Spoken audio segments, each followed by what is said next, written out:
सोनम वांगचुक यांना न्याय मिळालाच पाहिजे, सोनम वांगचुक यांच्या मागण्या मंजूर झाल्याच पाहिजे। उद्धव भाईसाहेब तुम ठाकरे आगे बढ़ो, हम तुम्हारे साथ हैं, उद्धव साहेब तुम आगे बढ़ो, हम तुम्हारे साथ हैं।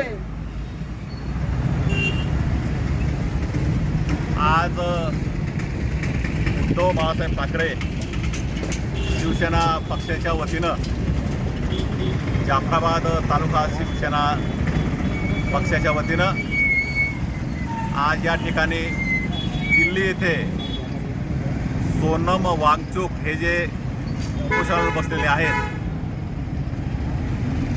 त्या उपोषणाला जाहीर पाठिंबा म्हणून आज जाफराबाद तालुका उद्धव बाळासाहेब ठाकरे शिवसेना पक्षाच्या वतीनं आम्ही या ठिकाणी करणे केले आणि त्या आंदोलनाला पाठिंबा दिला।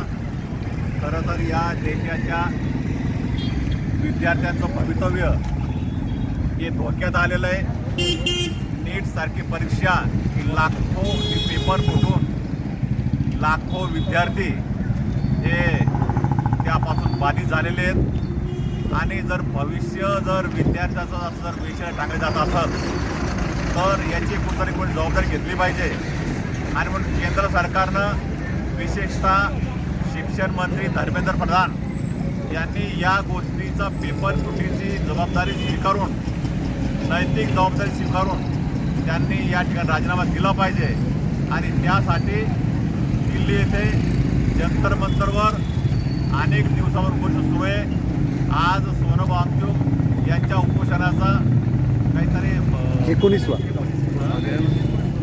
जवळपास 18-20 दिवस होत आलेत आणि त्यांची प्रकृती ढासळत चाललेली आहे आणि सगळ्या देशाला त्यांची चिंता आहे। कारण फार मोठा पर्यावरणवादी नेता, शिक्षण तज्ज्ञ आणि एक फार मोठा नेता या देशासाठी त्या ठिकाणी देशातील या विद्यार्थ्यांसाठी त्या ठिकाणी झगडतोय आणि त्या माणसानं आपलं प्राण हा त्या ठिकाणी पणाला लावलेला आहे।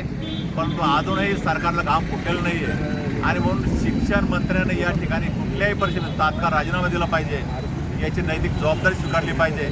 आणि ही जी नीटची पेपरफुटी झाली या संबंधितावर ज्यांनी पेपर फोडले ते वरिष्ठ असू द्या किंवा खालचे लोक असू द्या, या सगळ्यांवर कार्यवाही झाली पाहिजे आणि त्यासाठी जे उपोषण सुरू आहे त्याला आमचा जाहीर पाठिंबा या ठिकाणी व्यक्त केलेला आहे। अरे या शिक्षण मंत्र्याचं करायचं काय?